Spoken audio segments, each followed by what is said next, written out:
निरञ्जनं नित्यम् अनन्तरूपं भक्तानुकम्पाधृतविग्रहं वै ईशावतारं परमेशमिड्यं तं रामकृष्णं शिरसा नमामः. Namaste and welcome to the sixth talk in the series Mind Management Techniques. I hope you're all keeping well and slowly coming out of your lockdown. I hope the experience of being in the lockdown has been useful, not only a painful experience, but you have learned something, some knowledge and wisdom has come out of it. Some lights have been switched on, and I hope they are still on. I would like to tell a funny story that I thought could be appropriate to this occasion. The story is that you'll find it in the internet, about a Sufi teaching, a series of small stories, very funny, but has got some deep meaning. So the story is that there is this gentleman, Mullah Nasruddin, who lives in a village in the countryside. He heard from somebody that in a certain place in a village far away, there is an enlightened person. And naturally, an enlightened person is a different person, so he developed an interest and he decided to go and meet this person, see what an enlightened person is. What does it look like? How does he talk, behave, and all that? So he took the journey and went to the village of this particular village and asked his way around to the house of this particular person. And he knocked on the door, and the lady came out and he said, "I have come to meet so-and-so." And she said, "Oh, he's not at home. He has gone out." So he asked, "Where can I find him?" Now somebody in the village has passed away, and there is a funeral. So he has gone to the cremation ground or the burial ground, and you'll find him there. You can go and meet him there. "I have never seen him. How will I recognize him?" "Oh, that's very easy. You will see there's a halo of light around his head." That's very interesting. There are not many people having that type of light around, so it will be pretty easy to recognize him. So off he went to the cremation ground and stood at the gate and looked inside. And he noticed there's a huge crowd, but he saw that everyone had a halo around his head. So he was surprised, which one is this particular enlightened person, and how do I distinguish? So he was a little confused, and he stood at the gate waiting for them to come out, and they all started to come out after the burial. And something interesting happened. As they stepped out of the gate, he found that the light simply switched off. And they walked away one by one until this particular gentleman comes, and he walks out and the light remains on. And he identified, "This is the gentleman I have come to meet, and let me go and introduce myself and have a talk." Now, what is this enlightened light? Is it a physical light, or it is a light of knowledge and wisdom that comes through a constant state of discrimination about the nature of the world? Yes, that's what this light of enlightenment is all about. It's not a physical light. It is that constant awareness of the temporary nature of this world and the permanent reality behind it. But that happens to everyone when they're inside this cremation ground. So it happens in our everyday case also. At the cremation ground, every Tom, Dick, and Harry will be very enlightened. He will tell, "Look, everything ends in this way. We came with nothing, we'll go with nothing. Life is too short. Nothing is of any meaning and value." In the cremation ground, everyone is enlightened. But when we step out of the cremation ground, our lights switch off. So there is this fact of death. Most people are afraid of it. But death itself is a great teacher, provided we are prepared to look at in its face and learn what it's trying to teach us. So when they go to the cremation ground, death is trying to teach them this very important fact of life, that just life and death are two sides of the same coin. One should not only cling to life and try to bury the head in the sand like an ostrich regarding death, but learn to face it. Because beyond death, there is something which even death cannot reach. And that is the real nature of the Atman. The Atman is eternal and immortal. When we realize that, then the fear of death also vanishes. Until that knowledge comes in ignorance, we will have that fear. So, if we cannot just have only a coin with only a head and without a tail. You cannot have a life without death. You cannot have happiness without misery, success without failure, victory without defeat. These two are inseparable. So just to cling to life and trying to avoid death is not practical. But we should be able to transcend death also.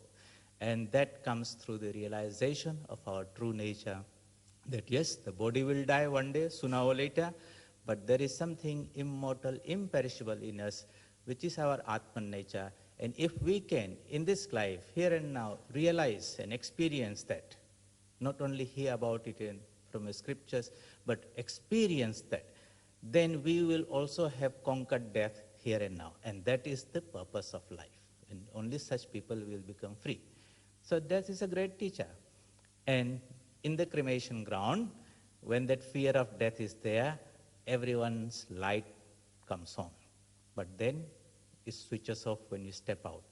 So this is a little funny story, but many people have been under lockdown.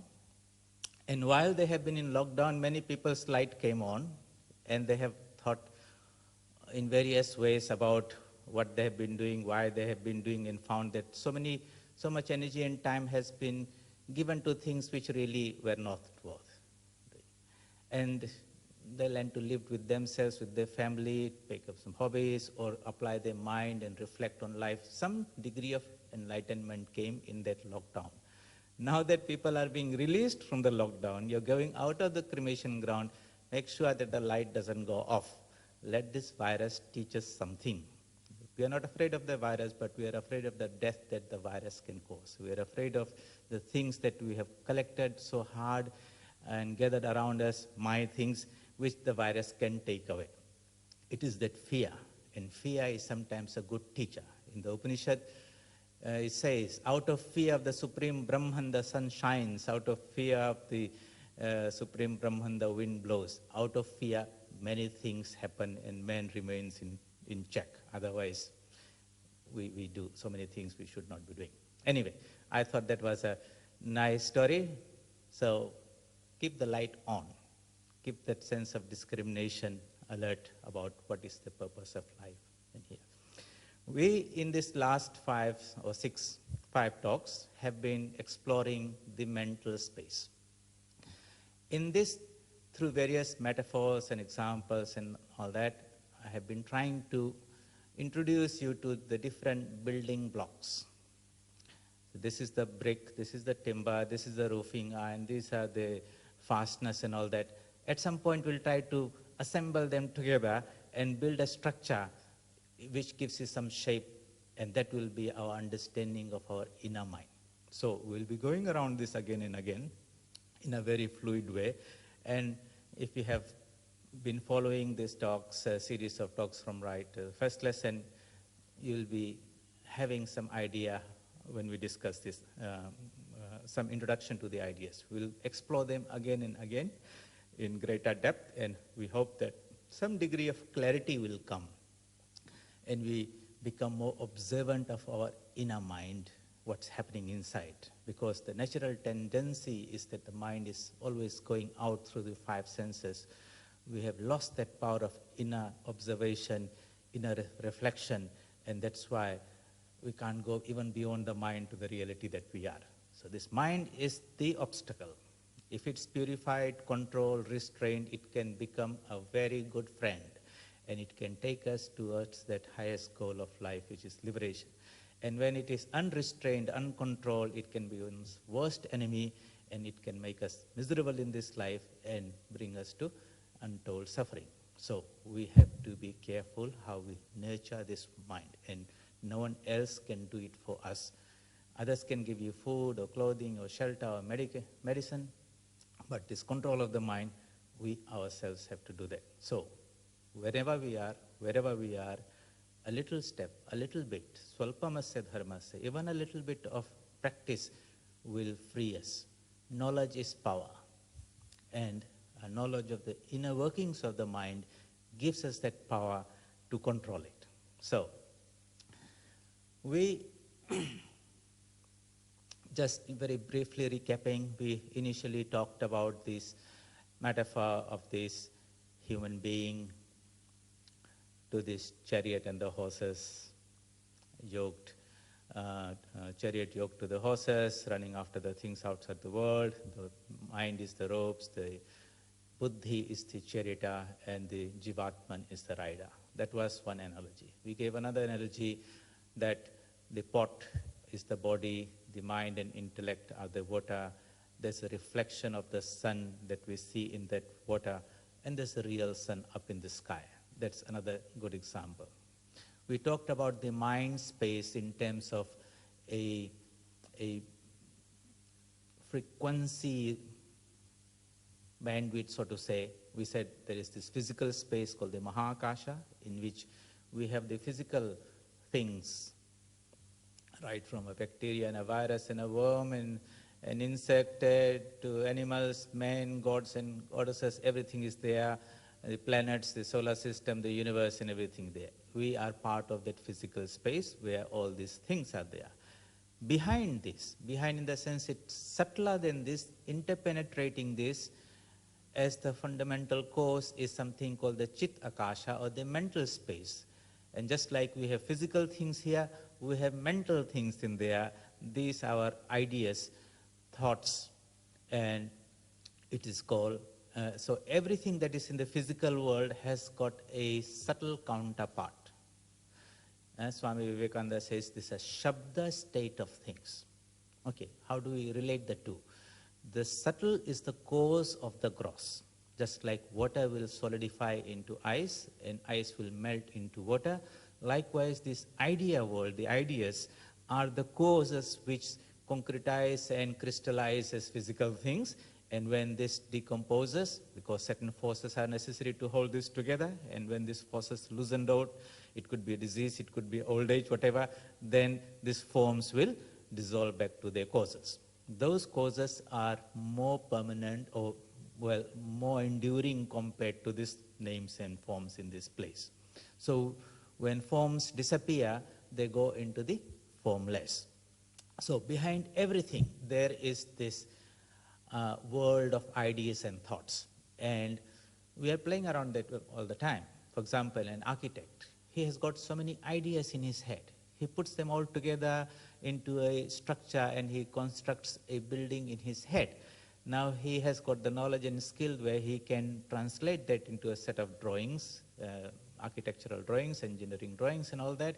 And he can give it to somebody who understands that. That person has got the hardware, the materials and the skills, and using that template and the drawings, he can bring out a physical building. But if the building is set on fire or breaks down during a cyclone, the idea of the building doesn't get destroyed. Somebody else can use them to bring out another one. So behind this physical world, behind our bodies, we have a subtle mental counterpart, and that is more interesting. In this series of talks is about trying to understand that world, that mental dimension of what we are. Beyond this, there is something even higher, which is the pure consciousness. But we have to step through this, and how the knowledge of the inner workings of the mind, the processes, the constitutions of the mind will empower us to go deeper and deeper and beyond the mind also. Through the mind to the mindless state, to the pure consciousness.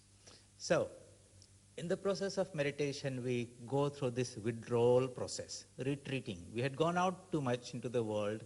That means we are a spiritual conscious being. We identified ourselves with this pure I sense called buddhi, and therein appeared an I sense, which is the ego sense, ahamkara. that identified itself with all the thoughts that are in our mind, and you think, I'm knowing, I'm not knowing, I'm happy, I'm unhappy. Basically, those are thoughts separate from us in the mind, but we have become identified with them, and therefore we think we are that. Then we even go further and we become identified with this gross body. When the body is born, we are born. When the body is healthy, we are healthy.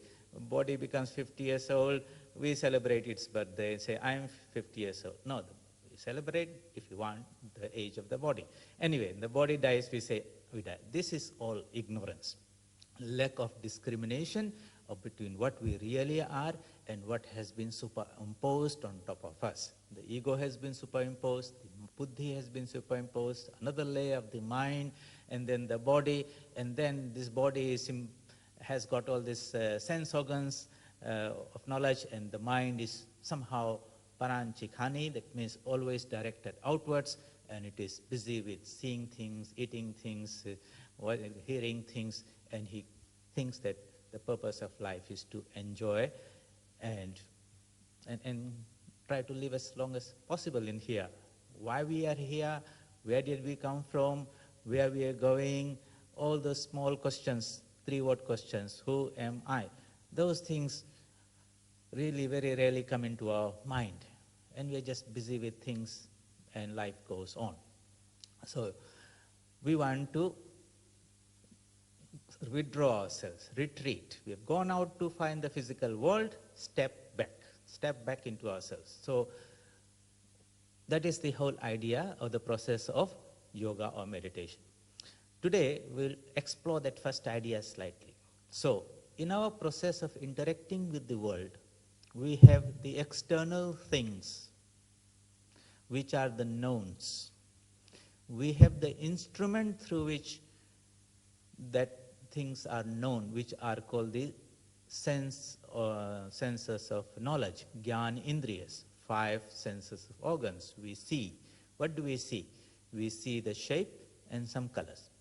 We hear certain vibrations, which we interpret them as various sounds, and they have some meanings or some music. We smell some odors. We taste some flavors. We can touch and feel some tactile, something that is touching us, or even fluctuations in temperatures. And these 5 sense organs present the world to us.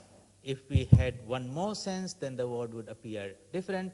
If we have one less, for example, somebody is deaf or blind or colorblind, then even though those things exist there, our perception of them is not there. So, and through these small holes, we are seeing the world. It's like being in a big cage, and in that cage, you're sealed in there, and you have got these 4 or 5 holes, and you're looking through them and seeing a little bit of reality, and that's the reality we have. Being enlightened, Sri Ramakrishna says, is like somebody living inside a glass cage. He has full access of everything, knowledge all around. That is what enlightenment is all about. That means, how do we do that? The metal has to be transformed into glass, transparent glass. That means the tamas and the rajas that is in the mind has to be reduced, and the sattva element has to come, then it becomes transparent. These 3 things happen in the mind, and therefore the mind is the cause of bondage when it is full of tamas and rajas, and the mind itself becomes the cause of liberation when it is made sattvic. How do we transform this mind from this rajasic and tamasic influence into a sattvic mind, and then everything which is there all the time becomes revealed to us. We don't create anything. Gods and goddesses, heavens, and I am the Atman of consciousness. Nothing is created. It's just that because of this blockage of the mind, we are not able to apprehend it, perceive it together.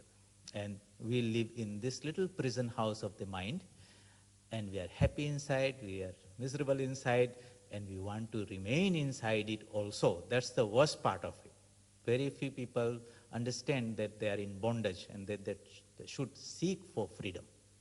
Okay, so here we have this external things, knowns. The 5 sense organs, the instruments of knowledge. And the knower is the mind we feel. So these 3 things are there. Jnanam is the knowledge that comes. Jnata is the nava. Jnaya is the thing known. These three appear to be separate. In our perception, we lump it together, so we don't say, I am the Atman, and here are my sense organs, and these things are known. We club it together. If I say, this is a chair, actually the chair is there, I am knowing the chair, I am different from the chair, and there's a process of knowledge, and the three are separate, but we don't have that discrimination, that fine discrimination, that everything gets clubbed together and we think it's all bundled up. Yoga gives us, meditation gives us that capacity to separate it, to zoom into things and separate them around and see the distinction between one another. So what we want is, what the problem is that this external world with constant changes is constantly bombarding us with signals through our 5 sense organs. And these signals, when they come here, either it is sight or sound or taste, whatever, it creates ripples in the mind. These are called chitta vrittis, waves. Okay. And when these constant waves are there, they muddle up the surface of the lake of the mind, and there's so many waves that the inner light that is there is not coming through. It's coming through in a very, very dull way. It's not shining in full, as if the lake was perfectly still like a sheet of glass. Then you don't even notice the surface, the light just comes through.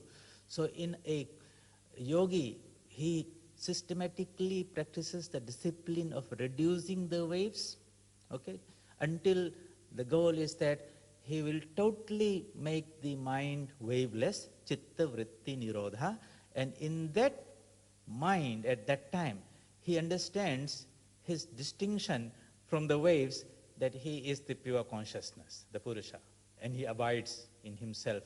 I am that reality, I am eternal, I am immortal, I am pure, I am the embodiment of infinite knowledge, infinite bliss, I am the immortal being.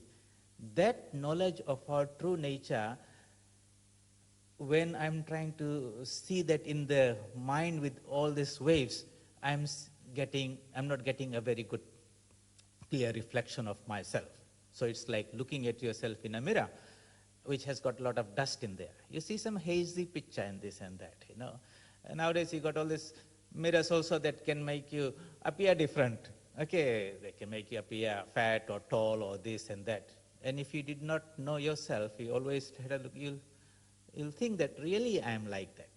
Our perception and conception of ourselves is looking at ourselves in this mirror of Prakriti, nature, made out of 3 gunas.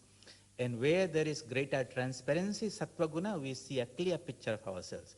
Where there is rajas, too many waves are there, then the picture is getting muddled.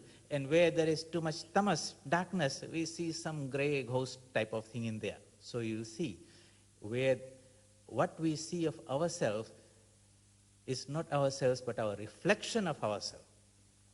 While we are the pure being, in ignorance we see a shadow of what we really are. How do we rectify the situation? How do we make the separation of the consciousness from nature? Nature made out of 3 gunas. So we have gone out into this nature, and now we have to trace our way back. So step by step, we will withdraw the mind, pull it back, and then try to abide in ourselves. That abiding in our own nature, without getting identified with things out there, without saying I is good, as pure coin. When we bring this M in something else and mix it together, that's where the problem comes. Whether I'm this individual, I'm this mind with my knowledge and experience and all those things, my profession, or I'm this body, and we make it even more complicated by attaching it to other things outside with the sense of mind. So this I and mine, ami, amar, this is Maya. And this is, so long these two remain, we will remain in this bondage and not know ourselves, and in ignorance we'll do all funny things, crazy things which we should not do. How do we get out of this mess that we have got into? So the process is retreating, getting back, analyzing, using this power of internal observation and analysis and saying, yes, outside world are things that are constantly changing. This is part of what is called Jagat, always moving. Nothing is permanent there. Today I have it, tomorrow it will go. So I'm looking for something permanent. I would not find in impermanent things. So I'll give up that pursuit. Even happiness that I get there is for a fraction of a second. Next moment it's gone. So I want permanent bliss. I just don't want a little bit of happiness. I want eternal peace. I don't want a little bit of knowledge of external things. I want that illumination which is omniscient. All knowledge is there without any ignorance of knowledge, without any ignorance. That, when we set that type of goal and understand that whatever we are seeking for is not out there or it's not possible out there, you'll get a reflection, but it's not you. I'm not going to be happy with the reflection. No matter how good the reflection is, it is only a reflection. It's only an image. We might like it. Okay. Some people do that, you see. That's why we have these photographs, you know. You dress yourself well with the best dresses and put all your best ornaments and everything, go to a studio and take a photo, and then you frame it and say, that is me. That's nicely dressed. That's not you. That's an image of you. And that's also, you took it when you're looking very good and you want to hold it. Other times you're not looking so beautiful, you don't take those photos, and that is me also. Anyway, that is the inner beauty that we are trying to express it in outer things and capture it. Because deep inside we know we are the most beautiful thing. But we are trying to project it out in something which is not beautiful, and this life is a constant effort to manifest the infinite in finite things. Okay, deep inside we know we are immortal, but we try to make the body immortal. Okay, we are infinite knowledge, but we're trying to get knowledge out there. We are infinite bliss, but we're trying to find happiness in small things. This confusion is called ignorance. And spiritual knowledge dispels that ignorance slowly, step by step by step. So, here we go. First, we shut off the outside world. Understand. Shut off means not simply going and sitting in a mountain cave or something. That might help because the physical distractions are not there. But mentally understanding through knowledge that these things are temporary, not worthwhile in respect or relative to what we are seeking. Okay, which is eternal happiness, infinite knowledge, immortality. That's the goal we have set. Freedom, total freedom is what we're looking for. So we have this outside things to be seen, sense objects. We have the instruments of knowledge, jnana indriyas, and this mind is the seer. We step back and say, we will try to see the mind, the contents of the mind as the things. Then what will be the instrument? So the thought waves that are there are what we are going to observe. The mind itself, manas, is that part of the inner organ, is the sixth sense, we say. The five senses are in the body relative to the outside world. The sixth sense is an internal thing. Mind is the sixth sense through which we have this capacity of cognition, knowledge, connection or willing, and retention, in which the ideas that you have perceived are retained there. That faculty is called manas. And who is going to be the one seeing? Well, there's another faculty behind the mind, which is called the buddhi, the pure eye sense. Who is the one that is sleeping in the chariot? Okay, we are trying to wake that guy up because he's the one going to see. Okay, that's why this Bhargo Devasya Dhimahi, the Gayatri mantra is taught, you chant it. With that proper intonation, that discriminative power begins to awaken. And when it awakens, it pulls the ropes and restrains the horses, and then it can guide you to that path of freedom. Otherwise, path of nivritti, yoga. Otherwise, it goes along the path of pravritti, bhoga, and all that, and ends up in some disaster. So this, how do we bring about that awakening? By becoming aware of that sarathi, the buddhi there in the first place, and by exercising that, by waking it up, nudging it, and giving it some task because you are the Atman behind it also. The consciousness is working through that. Okay, these sense objects or the objects outside in the world is part of nature, made of the three gunas, lifeless. So are the senses. They don't have their own sentiency, they don't have intelligence or consciousness on themselves, just like a dead person lying down there.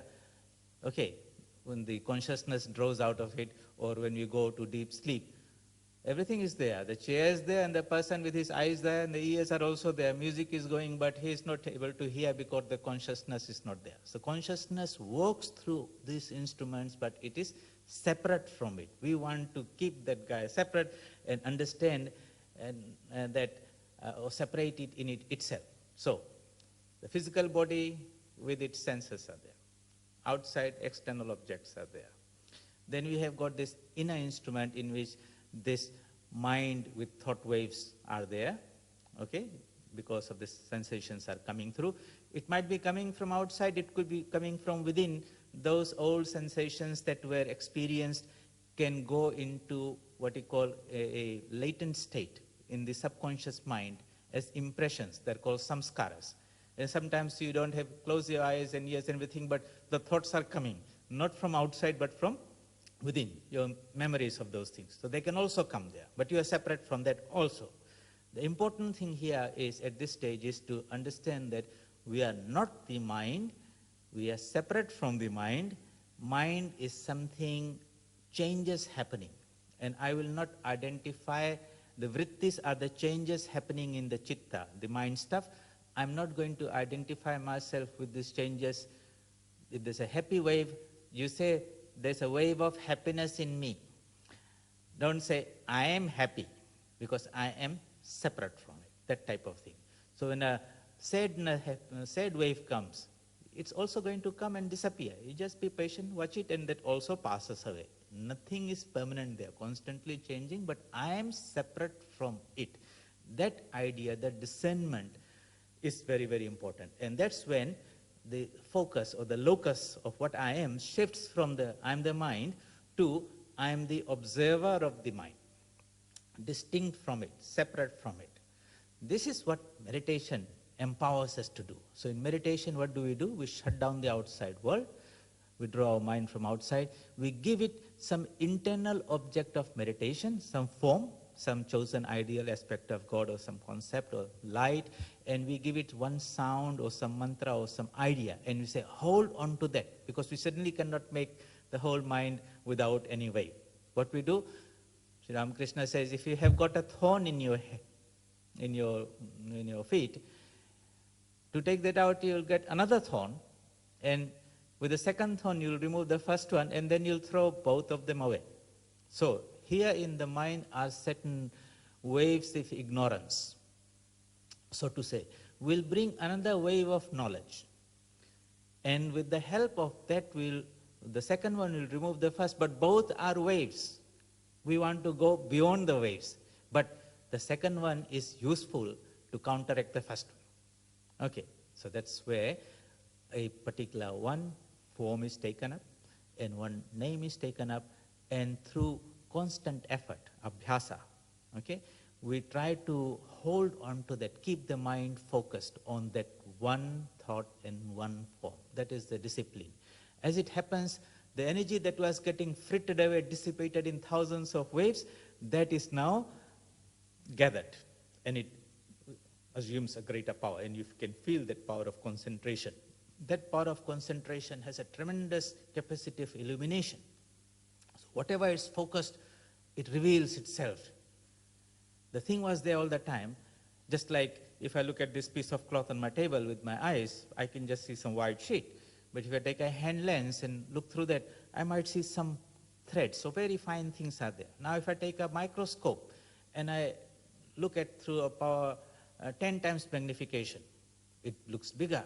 If I focus, zoom in, focus more into 100 times magnification, those small cotton threads appear to be like big ropes in there, and they themselves are made out of certain things. And if I keep on zooming in deeper and deeper, the material that is there will begin to reveal to me details. It's not that I create it, it's all there, but with the instrument, I have increased the power of my eyes or eyesight to observe greater details. So I'll zoom in, zoom in, zoom in until you can go right down to what you call the polymers and all those things out of which this thing is made of. Likewise, these 5 sense organs are very, very limited. Constantly, man in his search of knowledge is trying to, through physical science, enhance the power of the senses, thinking that they will give him more knowledge, and it does.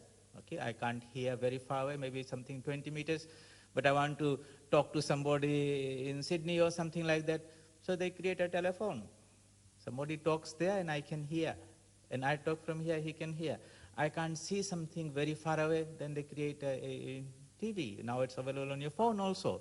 What is happening far away, I can immediately see. I can't see very small things, microscopes. I can't see very far away things, telescopes. In so many ways, the technology is enhancing the power of our sense organs so we can know more about the external world. This is what science or physical science is trying to do constantly. But there is another world, the world of ideas and thoughts, which we are playing around in some way because scientists and people are thinking with ideas. Okay. Yet they don't understand that the physical world and the interrelation and correlation between the things and the ideas behind it, and how that one is has a higher degree of reality and value than this manifested world. So in their definition, everything has to be proved and shown through the science. If not, it does not exist like that. No. It is a limitation of our senses because of which we do not see.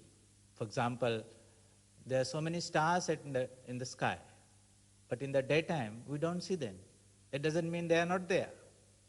There's so many TV channels and all these things floating around this space. I can't hear them with my ears. I can't see them with my eyes. I might get a TV and I can suddenly see all these things. Many things exist. We are living in this steel box with small holes, and our world is those little things that we are picking. So, how do we go beyond the limitations of the senses? Not by increasing the power of the senses, okay, but by doing the reverse process of stepping back into yourself, and you'll find that the mind itself can be transformed or purified, as they say, and in that purified form, we get a much clearer picture of what we are. And then we discover that we are the most beautiful, fantastic, powerful being in the universe, eternally immortal. So,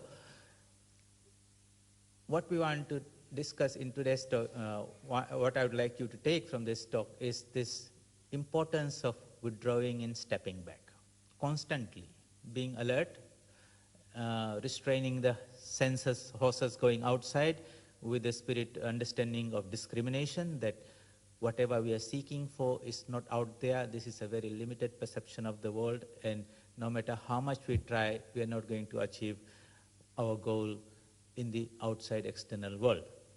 What's the process? Pulling back and say, let's start observing the thoughts. What type of thoughts are coming? We are separate from the thoughts. Awaken this mind, the observer, and this buddhi, who is going to restrain the mind and watch. So in the process of meditation, when we sit down and say, okay, visualize this particular divine form or this light, repeat this mantra or om, you'll find that because of the previous tendencies and habits, the mind will do 1 or 2 loops and a little bit of visualization, and then before you know, it has shot off and gone off and busy around there. And then you suddenly wake up and catch him. He's gone up to your workplace and you say, hey, we are supposed to be sitting and meditating on some wonderful, beautiful idea. I didn't ask you to meditate whole day. I just said we will do it for 15 minutes. And you didn't simply sneak away. Now, let's go back. So you might be a strong disciplinarian. He said, get up, forcefully bring him. That guy, the mind is dragged in, screaming and chasing, and is not very happy. That's one way. The other way is to talk to it nicely and explain to him, my friend, Vic, 10 hours we are going to do this anyway. 15 minutes, let us contemplate on something very nice. Let's try and see what happens. It might be good. If it's good, we'll continue. Just like a good friend, you talk to your mind and say, and he'll say, okay, fine, we'll give it a shot and see. And say, that was not bad, that's good. And like that, it cultivates a taste and says, wow, this is very nice, very soothing, it's very calm. Whenever I'm very stressed out there, I know I can come into this mode. That is how we have to talk to ourselves. We are always talking to ourselves.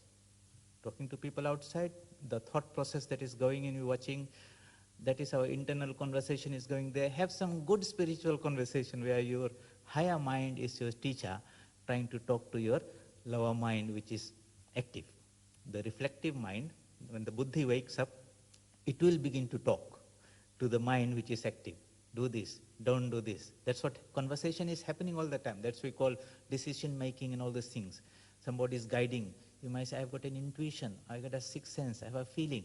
It is that inner buddhi that is, the light is now guiding. How do we strengthen that? So first, this buddhi has to be awakened. And that's why we maintain the vigilance. So, when we try to give this mind one thought and one form, okay, we are trying to increase the concentration of the mind and make it what is called the ekagrama, one-pointed mind. In the last class, we talked that there are 5 states of mind. The first one is the very restless state of mind, not conducive to any spiritual contemplation. It's sort of so much busy with the outside worlds that it just does not respond, does not even hear when you're talking to it.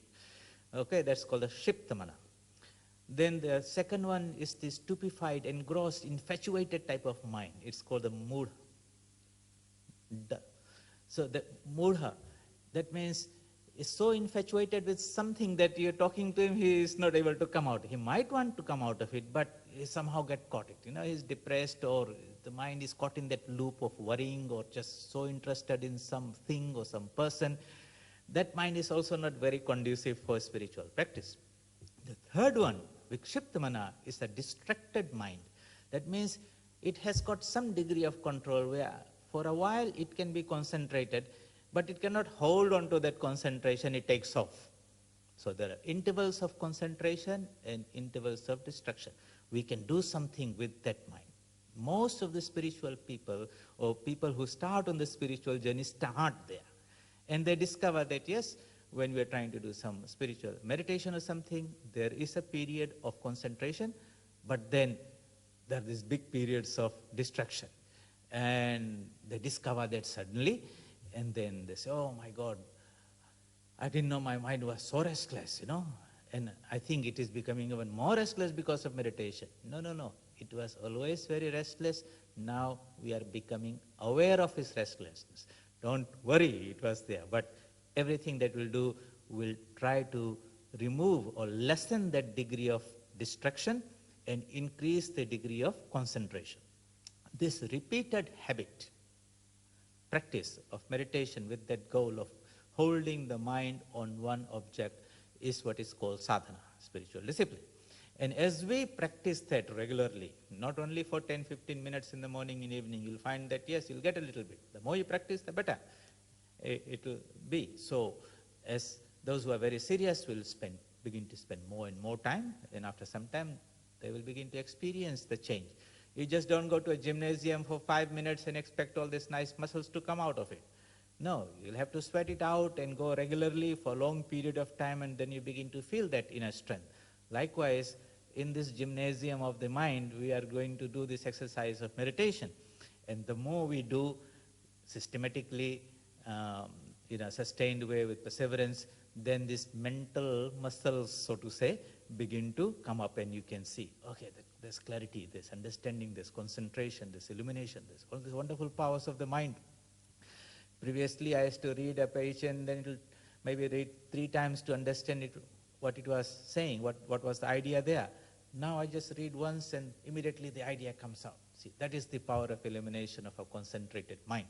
And that should be taught to children first. Education is more about not putting a lot of information in the mind, but teaching them the power of concentration. That would be the scientific way to do it. Okay, that's another topic of concentration with relation to education. And Maybe another time we will discuss this. Here we are saying that understand the inner composition of the mind, that yes, there is this substance called the inner mind or chitta, which breaks, chitta is like the water, but it can take some shapes and forms, which is called chitta vritti, waves of the mind. The waves depend on types of the signal coming from outside. We don't want these waves to be there. So we first of all shut off the outside causes of disturbances. Okay. Then we find that the waves were not only generated by the outside things, but from inside things also. Thoughts from your subconscious mind. And you do not know how to control them. And that is again making the mind turbulent, but not as much as before. So what do? We use this understanding that there is a thought, and associated with a thought is a word. And we will take help of one thought and one word or the mantra and use that, understanding this constitution of the mind, to overcome the others. And that is what meditation is about. So the mind that was vikshipta, the distracted, we have given it an object of meditation, which is our chosen ideal, so to say, and a form, a word. The most beautiful word, a powerful word, is the sound Om. Om is the universal sound. I'll explain to you why that is. It's not a Hindu thing, or it is something that is reverberating at the very depth of this cosmos and at the depth of our being. So Sri Ramakrishna says, when one's subtle perception develops, that means we can cut off ourselves from these gross sense organs, one can constantly hear that sound Om arising from the navel upwards.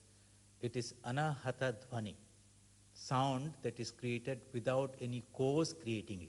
Hatha means to strike, like, you have a gong or bell, you hit, and then tim sound comes out like that. There was an impact that created the sound.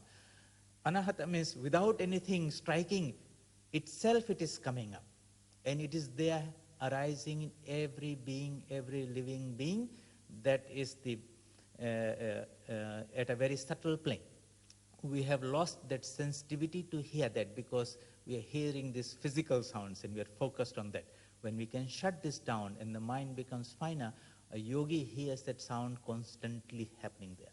And that sound in the cosmic plane is also there, but not at this physical level or at that mental level. It has its origin at the consciousness level. That's why it's called Shabda Brahman. Brahman is the infinite consciousness, and its first manifestation is sound Om, and then it differentiates more and more and more until all the sounds that we create here through any speech are various differentiations of that undifferentiated sound. So if we club together all the thoughts, all the sounds that men could make in whatever language, and made it into a very compact form, that compact form, if you heard, it will be Om. And how do you understand that? Swami Vivekananda explains it beautifully. He says, any sound that we articulate, express through the mouth, is produced by this voice making mechanism that we have. Okay, you've got a voice box, and by the expulsion of air and by controlling touching the various parts of the mouth with the tongue, you create different sounds like the alphabets of the letter and all those things. So, in the whole spectrum, when the mouth is open, the sound that comes is ah. And the other end of it, when it is totally closed, it is mm. And in between, when the ah rolls to rolls through u. So ah, u, And within that Om contains the totality, the whole matrix of all sounds that can be produced by a human being. And since it is the most universal sound now, because everything is contained in it, it is the best symbol for the most universal aspect of the divine that we want to worship. And therefore, Om is the best symbol. Not only that, this is a sort of a way of explaining from our experience, but the yogis hear that sound constantly rising from navel upwards. And that is the sound also heard in the cosmic consciousness, so to say, where creation takes out of it. So it's a good thing, a good sound to use for the process of concentration, because as you go deeper, you'll hear it, but not with the physical eye, with the physical ear, but with the subtle ear. And the mind becomes pure. It's there all the time. It's here and now. It's just that we don't have the sensitivity to it. Our sense of hearing is too dull, so to say. It doesn't catch that fine frequency. Anyway, now suppose we decided that we'll pick up any particular divine form or even just a light and focus our mind on that and say it's not just physical light, but it's the light of consciousness. And it is that light within me, and that is the light, it's a living light. Life and everything that I feel, it is because of that. It's not like an objective light, it's a subjective light. That means it is because of that light that I am aware of myself as I, start off, that pure sense, buddhi. It is because of that light the thought waves are being illumined. Okay. It is because of that light that the senses function. The eyes are seeing, the ears are hearing and all that. And it is because of that light I am aware of myself and the world around me. That is that consciousness we are talking about. We want to get acquainted with that. It is our true nature. We cannot objectify it and say, can we study consciousness as separate from ourselves? We are that. A subject cannot be objectified, otherwise it will not be a subject anymore. So that's where the problem with science is. They want to objectify everything. We can objectify everything, but we cannot objectify ourselves. I can't jump out of myself like that. Okay, but we can see our reflections in the mirror. I am always going to be different from the reflection. It might be a nice clean mirror. I can see myself beautiful in there, but I can't make any change in the image that will be reflected in me. That means if I take a shaving blade and try to shave the image on the mirror, I will not get a shave. Okay, so we can clean the mirror and get a better reflection, but at some point we have to understand it's only a reflection. And a reflection by its nature is very interesting. So we had this second example where you said this pot is this physical body, the water is the mind and intellect, in which there is a reflection of a sun. When you look into it, you see a round thing shining, and that is because there is a sun in the sky. Of course, we know the sun in the sky is a very huge thing, very big, very hot and all that. All those characteristics of the huge sun are not in the reflection. That is very far away. It's not changing. But here, if you touch the water, and the water begins to move, and the reflection begins to move. That means the changes in the mind and intellect are superimposed on the reflection. When the mind is changing, we think the reflection is changing. When the water is moving, we think the sun is moving.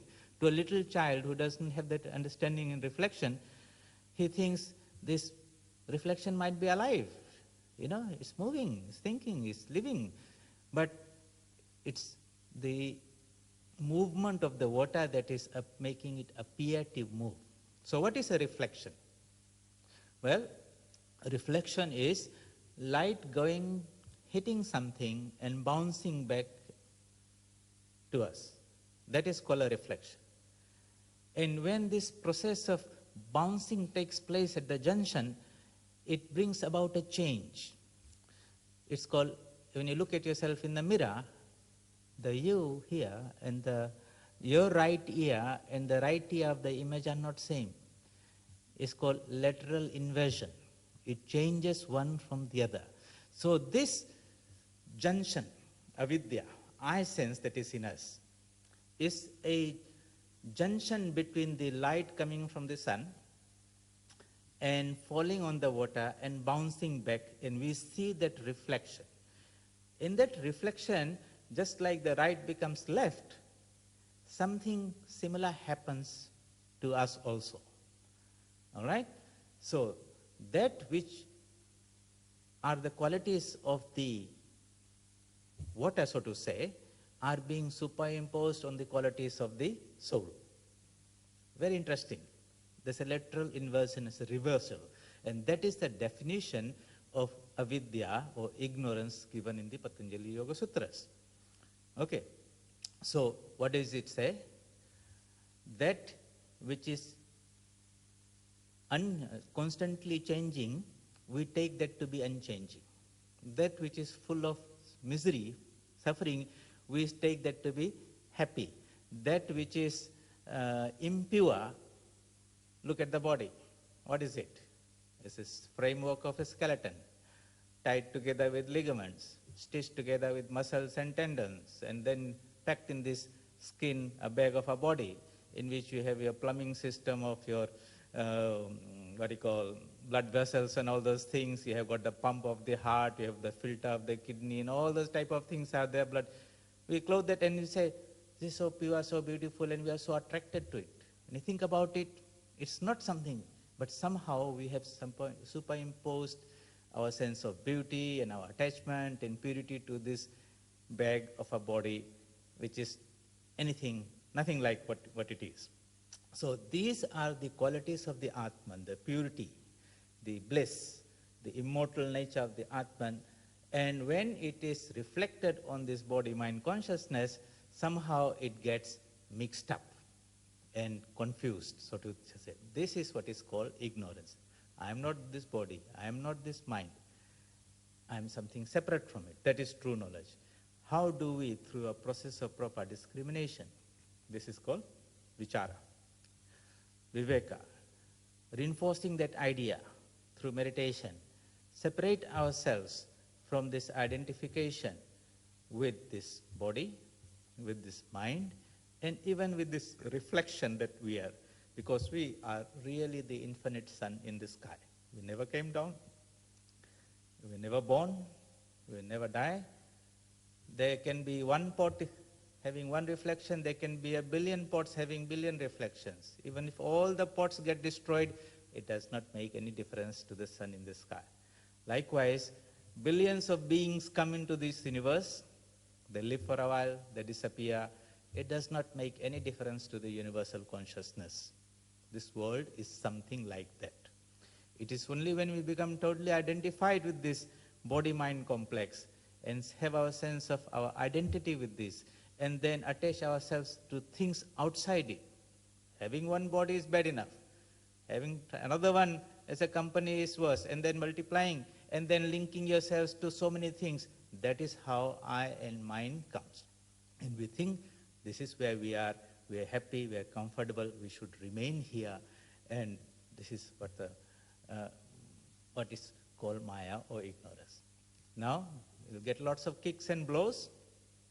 Life, nature is constantly trying to tell you, whatever you're seeking for is not here. This is not your home. Go away. I don't want you. But we think we are going to be smart, we are going to be find one way or the other to hang around and cling onto it. Then death comes, takes us away, gives us another chance. Find out, this is not your home. Again and again we want to become a permanent residence in this impermanent world. Until after many, many nice kicks and blows, this buddhi who was sleeping wakes up and says, my God, this is not our home. Then he turns around and said, I never came down. I am that infinite sun. And my grandeur there is far superior to this little reflection here. When that discrimination comes and that joy comes and that freedom comes, then that is really literally out of this world. The purpose of spiritual life, meditation, spiritual disciplines is to remove that coverings of ignorance, to discover ourselves and realize that we are far superior to this limited individual or this human being. We are really spiritual beings, infinite, beautiful, pure, perfect, ever free, nitya, shuddha, buddha, mukta, nitya, eternal, shuddha, pure, buddha, full of consciousness, mukta, free. That is our true nature. Somehow or the other, we have become entangled with this. How do we become free? But first, we have to understand that we are in bondage. Then we'll make an effort to get out of it. But if we think, this is freedom here, freedom of speech, freedom of this, freedom of that, and I'll try to seek freedom, we are trying to find something in a place where it is not, the result is, it will always end up in failure. But that's what life is trying to teach us. All experiences must culminate in some knowledge. Sarva karma akhilam partha jnane parisamapyate. What is the ultimate knowledge that we are looking for? This understanding that whatever we are seeking for is not here. It might happen in some small experiences, it might be through many, many lifetimes. When that happens, when that light lights up, so to say, then we will have this passion for the things. No more we are interested in this. And then the return journey takes place. Whether that happens because of old age, or some disease, or something like even a virus. Whatever can light up that light, and if we can keep that light on, with that light of understanding and discrimination, we can find our way through to freedom. Let that light remain on as much as possible. We'll continue this next Sunday. Om asato ma sadgamaya tamaso ma jyotirgamaya mrityorma amritam gamaya. Om Shanti Shanti Shanti. Hari Om Tassat. Shri Ramakrishna Arpanamastu.